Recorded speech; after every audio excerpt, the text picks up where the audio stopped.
Hello again, everyone. Edwin Learnard back once again in this YouTube astrological segment. I'm going to be talking about transit Mercury making a square opposition or inconjunct aspect to one's natal sun.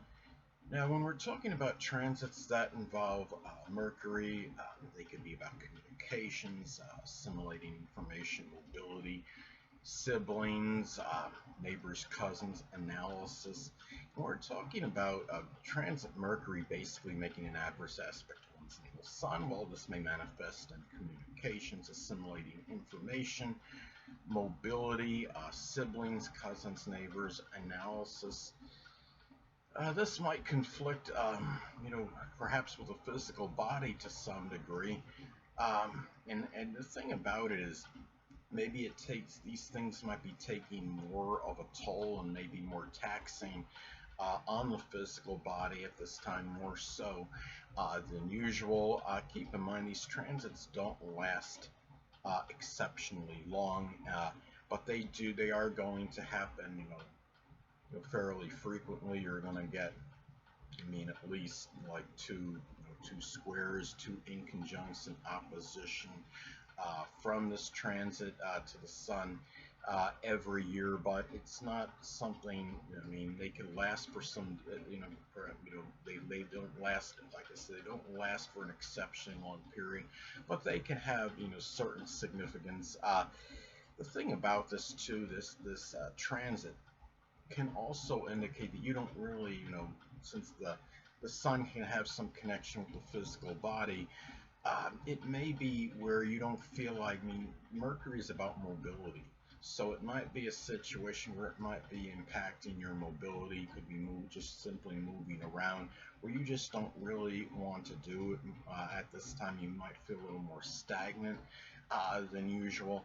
And the thing about it is, too, you might really not be thinking as much about your appearance at this time. Remember, the sun can have some connection with the appearance. Yes, the ascendant is what dominates the appearance and physical body, but the sun can have a little connection with. In most cases, you are going to have a different ascendant in contrast to your natal sun.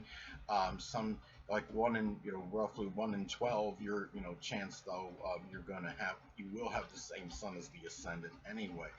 But anyway, the thing about it is, you might be having more difficulty now understanding your own identity, your basic character, who you truly are. Remember that the sun, in most cases, is going to be different than your rising sign or ascendant. So in a lot of cases, you might be having difficulty trying to decipher who you actually are, because your ascendant may be, masking a lot of those qualities. At least that could be part of the reason.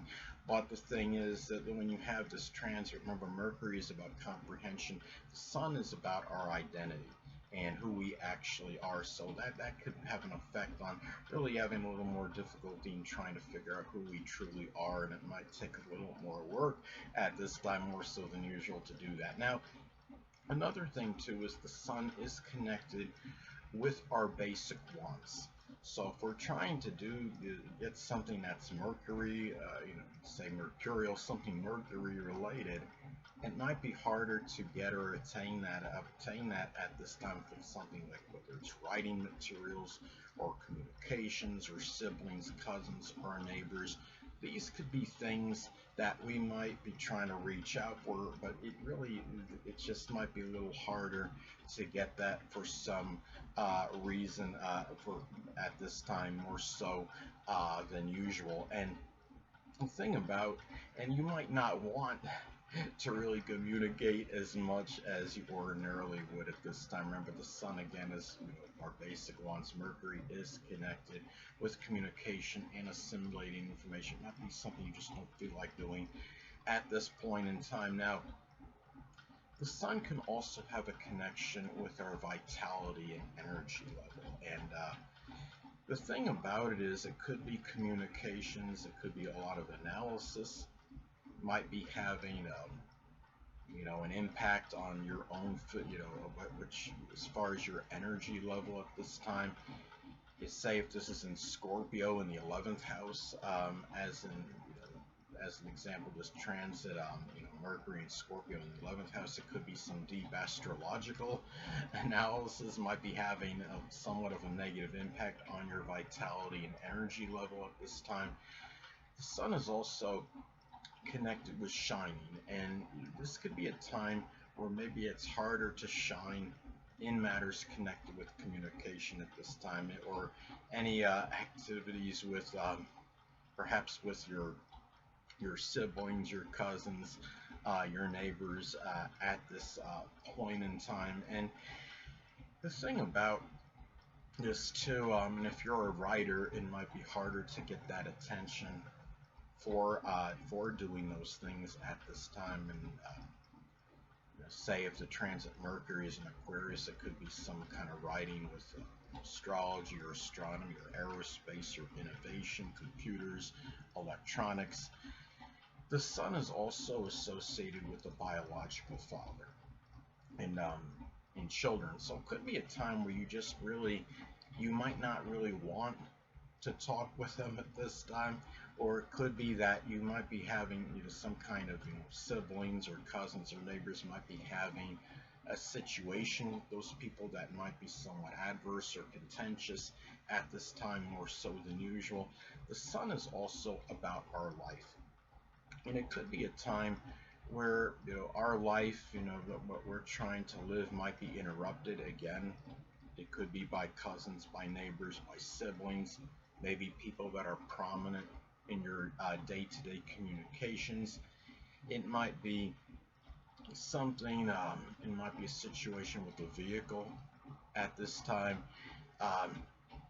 It can also be, a time too. I mean, the sun is about our focus and our attention and what we're in our powers of concentration.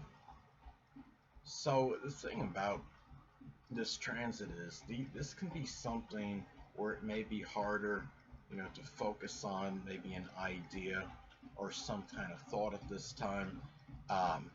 It might be, again, it might be a sibling or a cousin or a neighbor, maybe someone you knew in your early education. Maybe these people might be clamoring for your attention, but you may not have the ability to give it fully at this time. Now, anatomically speaking, the sun is connected with the heart, the upper back, and the spine, and the left or the right eye, depending on gender.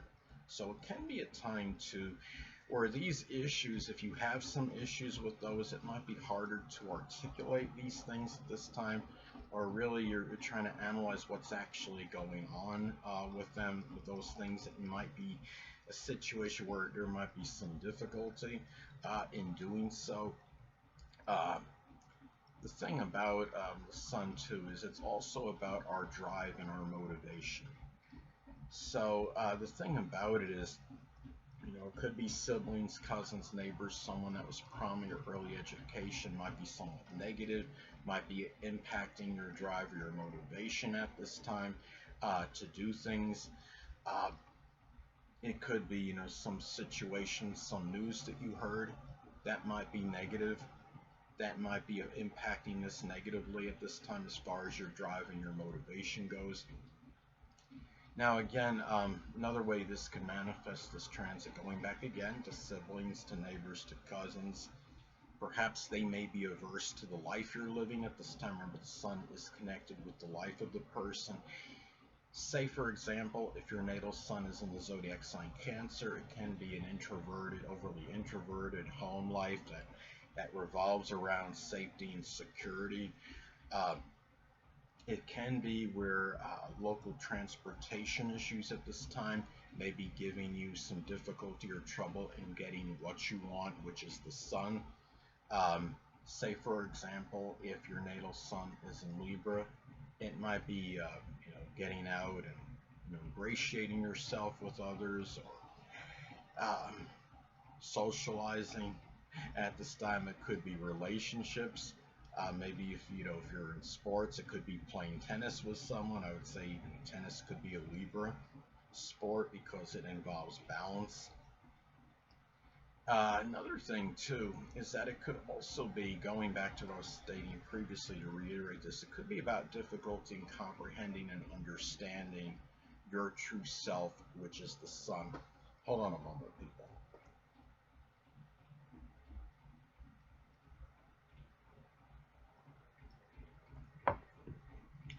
Now, if the sun is in Scorpio, natal sun in Scorpio as an example, it might be maybe a basic character that's very complex, not easily understood. Gemini could be a very contradictory, mercurial basic character. Now, also too, sometimes this transit might be expressed in communications with the again with the biological father, children. It might even be somebody in authority. Might be a little bit more difficult, more tense than usual, more contentious. If the transit Mercury is in Aries, as an example, it could be issues over maybe courage or confronting somebody, fighting, taking initiative, and having initiative in enterprise. Now, again, reiterating what I was saying previously, there could be some news that is received that might adversely affect your drive and your motivation. If the transit Mercury is in Virgo in the 10th house, as an example, it might be extrapolating maybe some data as far as your, it could be a business that you're in. Maybe, and it might be something where, the data, the projections for the company might be negative, and it might be something that might affect your incentive to do things, your drive, your motivation in general. So anyway, people, that'll conclude this YouTube astrological segment. Until next time, people, Edwin Learnard saying stay well.